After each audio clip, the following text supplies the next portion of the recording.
Why this fairy tale was more horrifying than you ever imagined. You think you know the story. A golden-haired girl, a glass slipper, a midnight transformation that breaks like morning light. But what if I told you that the fairy tale you grew up with was a lie? That beneath the Disney magic and happily ever after lies something far more sinister than your darkest nightmares could conjure? Welcome to the rotten past. Tonight, we're peeling back the blood-soaked pages of history to reveal the true horror that inspired our most beloved children's stories. This isn't just about fairy tales. This is about survival. This is about what humans become when civilization crumbles and hunger gnaws at their bones. Picture medieval Europe in the early 1800s. Two brothers, Jacob and Wilhelm Grimm, are hunched over flickering candlelight in their cramped quarters, recording stories that have been whispered from generation to generation. But these aren't the sanitized bedtime stories you remember. These are testimonies of terror, carved from centuries of human suffering. The Grimm brothers weren't writing for children.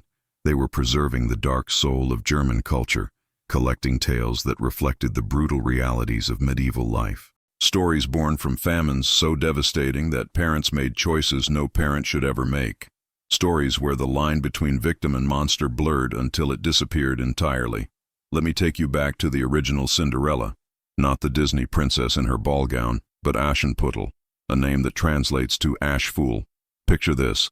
Her stepsisters, desperate to marry the prince, take a knife to their own feet. The first sister slices off her big toe. Blood pools in the golden slipper, but she smiles through the agony.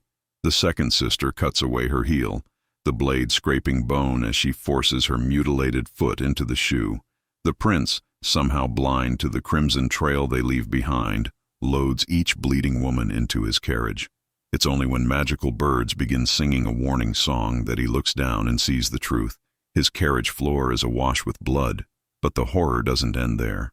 When Cinderella finally marries her prince, her stepsisters attend the wedding, still hoping for reflected glory. As the couple walks down the aisle, white doves descend from the trees. One by one, they peck out the stepsisters' eyes. First one eye, then the other. The women who cut their bodies for a crown are left blind, stumbling in eternal darkness. This isn't creative embellishment. This is what the Grimm brothers recorded as authentic folklore, passed down through generations of German peasants who understood that survival often demanded unspeakable choices. But Cinderella's blood-soaked slippers pale in comparison to what inspired perhaps the most horrifying tale of all, Hansel and Gretel. The year is 1315. Across Europe, the Great Famine has begun. For 2 years, unrelenting rains will destroy crops, rot grain in the fields, and plunge an entire continent into starvation. This isn't just hunger. This is the complete collapse of the food chain that sustained medieval civilization. In Germany, families huddle in their homes as winter extends its icy grip well into what should be spring. Food stores dwindle to nothing. Desperate parents boil tree bark, grind acorns into flour, and feed their children grass soup that provides no nutrition, only the illusion of a full stomach. And then comes the choice no parent should ever face. Records from this period paint a picture so devastating that modern historians still debate whether to believe them. An Estonian chronicle from 1315 states matter-of-factly, mothers were fed their children. An Irish chronicler wrote that people extracted bodies of the dead from cemeteries and dug out the flesh from the skulls and ate it, and women ate their children out of hunger. This is the world that birthed Hansel and Gretel.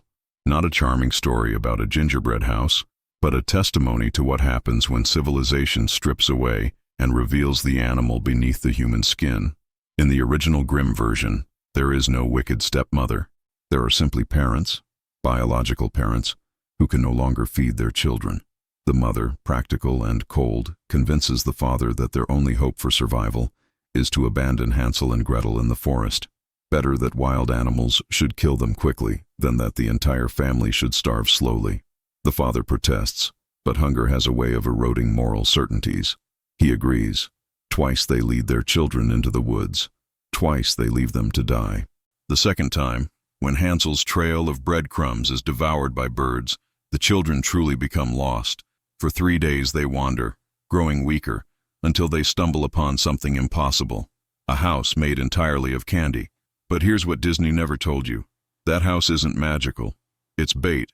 The witch who lives there understands the desperation of starving children. She builds her house from the very thing they crave most: sweetness, abundance, the promise of a full belly. She knows they'll tear at the walls with their bare hands, stuffing sugar and gingerbread into their mouths until they're sick. And then she captures them. The witch's plan is methodical, practiced. She locks Hansel in a cage and begins to fatten him like livestock. Every day she feeds him the finest foods while Gretel scrubs floors and tends the fire. Every day, the witch pinches Hansel's finger to test how much weight he's gained. When he's plump enough, she'll roast him alive and feast on his tender flesh. This isn't a metaphor. This isn't symbolism. In the world that created this story, cannibalism wasn't the stuff of nightmares. It was a survival strategy. Think about it. Who would know exactly how to fatten a child for eating? Who would have the practical knowledge of cooking times and preparation methods? Someone who had done it before. Someone who had crossed that final moral boundary and discovered they could live with themselves afterward. The witch in Hansel and Gretel isn't a supernatural monster. She's a human being who made the same choice as countless others during those plague years: to survive at any cost. When Gretel finally tricks the witch into her own oven, shoving her into the flames where she burns alive, it's not a triumph of good over evil. It's one killer destroying another. Children forced to become murderers because the adults who should have protected them failed. And here's the detail that will haunt your dreams. In the original version, when Hansel and Gretel finally return home, they discover that their mother has died. Some scholars believe this is no coincidence.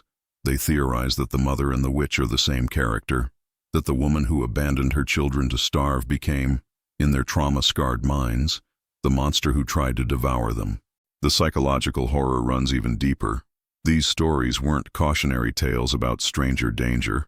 They were processing mechanisms for real trauma. Children who survived the Great Famine would have witnessed starvation, abandonment, and yes, cannibalism. They would have seen their neighbors become monsters. They would have learned that parents, when pushed to their breaking point, could make choices that defied every natural instinct. So when these children grew up and told stories to their own offspring, they created narratives that helped them process the unprocessable. They wrapped their deepest fears in the language of magic and fantasy, creating psychological distance from memories too raw to confront directly. The brothers Grimm, collecting these stories 3 centuries later, understood they were preserving more than entertainment. They were documenting humanity's capacity for both unfathomable cruelty and impossible survival. They were showing that sometimes the real monsters aren't supernatural creatures lurking in dark forests. Sometimes, the monsters are us. When Wilhelm Grimm later edited these stories to make them more suitable for children, he made a telling change. In later editions, the biological mother who abandons Hansel and Gretel becomes a stepmother. The message was clear: real mothers don't abandon their children. Only evil stepmothers commit such atrocities. But the original storytellers knew better. They understood that under the right circumstances, when faced with watching your entire family starve to death, even the most loving parent might make the unthinkable choice. This is what makes the true Grimm fairy tales so deeply disturbing. They don't reassure us that evil is easily identifiable, that monsters have fangs and claws and live in distant castles. Instead, they whisper a more terrifying truth, that the capacity for monstrous acts lives inside all of us, waiting for the right circumstances to emerge. In medieval Europe, those circumstances weren't rare or extraordinary. They were cyclical, predictable.